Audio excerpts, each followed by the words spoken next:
With us now, Michael Shellenberger. Great to have you back here where you belong on Outsiders, mate. You've done some brilliant work. You've just been in Australia. By the time the plane had landed back in the States, your work had been very successful. We hear this morning that the Combating Misinformation and Disinformation Bill is dead and buried, as we've just been discussing. It will probably rear its head again next year in some other ghastly form. Michael, tell us briefly what you thought of Australia and our attacks on free speech while you were here. Yeah, it's great to be with you guys. Well, it's great to be in Australia. We had a lot of meetings with people that were really concerned around the censorship legislation, which has been wrongly labeled misinformation legislation, because we all know the only way to combat misinformation is with free speech, with accurate information. Censorship is not a solution to misinformation. It's just a way of exercising political control. So we're very happy to see this. I mean, there was a huge outpouring on X, formerly Twitter, around that legislation. A lot of concern from Australians who really do want their free speech rights. Obviously, or maybe not obviously, there's now a whole new set of concerns around a digital ID that they're calling a child protection bill. So it's like one thing gets defeated, one totalitarian bill gets defeated, and another one shows up that we're worried about. So yeah, it seems like there's just some forces in Australia and around the world that really want to infringe upon our freedom of speech and on our privacy. So just spell out very clearly, Michael, your objections, because we've tried, but it seems a lot of politicians, even on the conservative side of politics, are not listening. Explain really clearly what is so wrong about an under 16 ban on social media. Well, and I should say I'm a father of 2 children. I think that they did have too much social media. I agree that social media for minors can cause significant harm. It can create a lot of anxiety, that fishbowl effect that I think we're all familiar with. You know, that being said, I was just with Jonathan Haidt, who's one of the leading psychologists that writes on this issue, wrote a whole book on this. And he said that what works is phone-free schools, parent groups where the parents agree to limit social media for their kids. And in Australia, I learned that there's another proposal to give children specific kinds of phones that allow them to communicate but doesn't allow social media. What I've never heard is that you need to give the entire population, including all adults, a digital ID that would follow them everywhere online. That is something that the World Economic Forum has been pushing for years. It's a way of mass surveillance. There literally is a Black Mirror episode about the totalitarian dystopian future of having everything you do online be rewarded or punished by the government. That's what they have in China, a social credit system. It's deeply creepy. I think people have rightly been resisting digital identification for years, and it's very cynical for them to try to sneak it in as part of a bill to supposedly to protect children. James. Well, I want to go back, though, to this disinformation and misinformation push here. And I would love to get your sense, because you see what's happening in the policy arena and behind the scenes. Can you tell us about why countries like Australia are being used as, I think, test cases for these sorts of maneuvers? And what is the U.S. government, what are, states, some of these NGOs, what are they doing behind the scenes to push these bills here? This seems like it's a real violation of our sovereignty. Yes.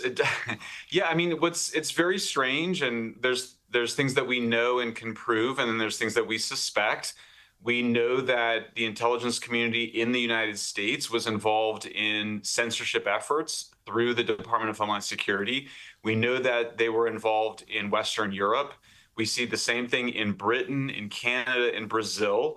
And in Australia, your e-safety commissioner is an American. And when she came to Australia, she very pointedly said that she had been recruited into the CIA but turned it down. That's a very weird thing to say. I think it's reasonable to be suspicious about that.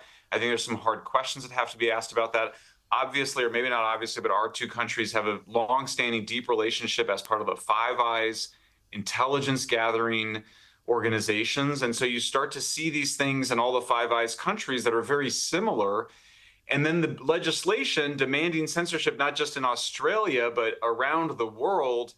I think it's reasonable to suspect that there appears to be an effort to censor the entire global internet through the allied nations of the United States, knowing that it's a little harder to do in the United States because we have this very strong free speech protection in the First Amendment.